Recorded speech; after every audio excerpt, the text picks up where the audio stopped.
se obratiti kolega Hajdaš Dončić, izvolite. Hvala predsjedniče Sabora, premijeru.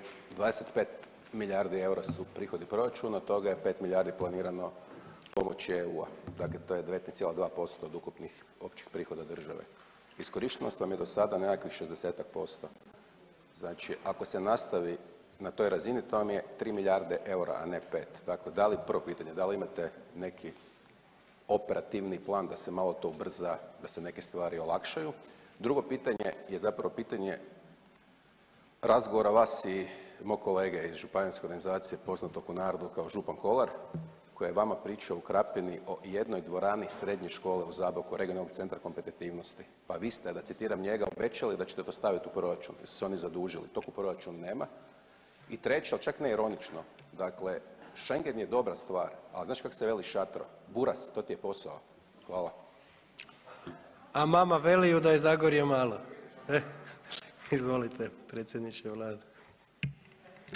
Hvala lijepa poštovani zastupniče Hajdaš Dončić. Što se tiče, to nam je posao, zahtjevan posao i dobro je primijetiti da je neko nešto odradio. Je li to pošteno? Ne znam da smo postali braća tako brzo, ali okej. Što se toga tiče, pa u krajnjoj liniji ovaj primjer sa kompleksnosti situacije u Austriji samo dokazuje koliko su takvi procesi zahtjevni, komplicirani, koliko zahtijevaju aktivnosti i mudrosti u vođenju da bi se došlo do cilja.